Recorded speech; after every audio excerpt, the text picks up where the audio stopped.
Shalom dan selamat pagi buat Bapak, Ibu, dan saudaraku yang terkasih di dalam Tuhan Yesus. Saya yakin dan percaya pagi hari ini kita semua dengan penuh semangat, rindu untuk mencari hadirat-Nya. Marilah kita berdoa. Terima kasih Bapa buat kasih setiamu atas kehidupan kami. Pagi ini kami boleh bangun kembali dengan tubuh yang sehat dan dapat menikmati kebaikan-Mu di atas kehidupan setiap kami. Kami butuh bimbingan-Mu Bapa, kami perlukan itu untuk menjalani hari ini. Biarlah sukacita ilahi senantiasa melimpah bagi kami semua. Di dalam nama Tuhan Yesus, amin. Saudaraku, tema renungan kita hari ini adalah tumbuh lebih kuat. Firman Tuhan diambil dari Roma 5 ayat 1-5. Demikian firman Tuhan. Sebab itu, kita yang dibenarkan karena iman, kita hidup dalam damai sejahtera dengan Allah oleh karena Tuhan kita Yesus Kristus. Oleh Dia kita juga beroleh jalan masuk oleh iman kepada kasih karunia ini. Di dalam kasih karunia ini, kita berdiri dan kita bermegah dalam pengharapan akan menerima kemuliaan Allah.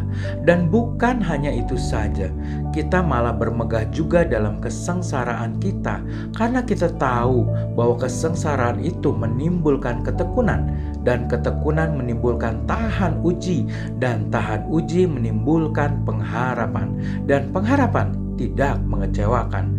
Karena kasih Allah telah dicurahkan di dalam hati kita oleh Roh Kudus yang telah dikaruniakan kepada kita. Saudaraku, pohon cemara Bristlecone adalah pohon tertua di dunia. Beberapa di antaranya diperkirakan berumur 3.000 sampai 4.000 tahun. Pada tahun 1957, seorang ilmuwan bernama Edmund Shulman menemukan sebatang di antaranya dan menamainya Metusala. Pohon cemara berbongkol dan sangat tua ini diperkirakan berumur 5.000 tahun. Bayangkan, pohon ini sudah ada saat rakyat Mesir membangun piramid. Pohon Bristlecone tumbuh di atas pegunungan Amerika Serikat di ketinggian kira-kira 3.000 meter. Mereka mampu bertahan hidup bahkan di saat kondisi lingkungan yang sangat buruk sekalipun. Suhu udara yang sangat dingin, angin besar, lapisan udara yang sangat tipis, dan curah hujan yang sangat rendah. Saudaraku, sebenarnya lingkungan ganaslah yang menjadi salah satu faktor sehingga mereka mampu bertahan hingga abad milenium ini. Kesengsaraan telah menimbulkan kekuatan dan membuahkan daya tahan yang luar biasa. Paulus mengajarkan kita bahwa kesengsaraan menimbulkan tahan uji. Kemalangan dan kesengsaraan adalah proses yang Allah pakai untuk mendatangkan kebaikan di dalam hidup kita. Permasalahan yang membuat kita datang kepada Tuhan sebenarnya dapat mendatangkan kebaikan bagi kita.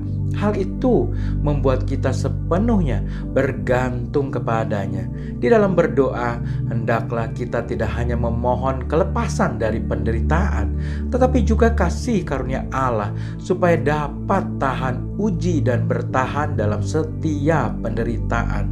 Karena Allah memakai penderitaan itu untuk menyatakan kehendak-Nya di dalam hidup kita, maka kita akan kuat di tengah malapetaka dan dapat bertahan dimanapun Allah menempatkan kita. Saudaraku, mungkin saat ini keadaan Anda sangat berat. Bertahanlah, karena pencobaan akan membuat kita tumbuh lebih kuat di dalam Kristus. Marilah kita berdoa. Bapa di sorga, biarlah mulai hari ini kami senantiasa menempatkan Engkau sebagai Tuhan dan Raja di dalam diri kami, di dalam kehidupan kami. Biarlah kami hanya memandang Engkau, sehingga kami bisa berharap penuh kepadamu dan bertumbuh lebih kuat. Bapa, kiranya hari ini kami juga boleh berkata dalam kata yang membangun iman sesama dan bukan menjatuhkan, menguatkan dan bukan melemahkan, menyembuhkan dan bukan menyakitkan. Biarlah kami berkata di dalam kasih dan bukan di dalam amarah.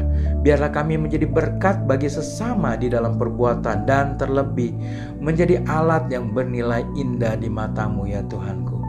Bapa, berkatilah jemaat-Mu hari ini dengan kesehatan yang baik, dengan damai sejahtera dan sukacita di dalam menjalani kehidupan mereka. Dan biarlah berkat-berkat materi juga mencukupkan segala kebutuhan mereka. Di dalam nama Tuhan Yesus kami naikkan doa kami di pagi hari ini. Amin. Selamat beraktivitas. Tuhan Yesus memberkati.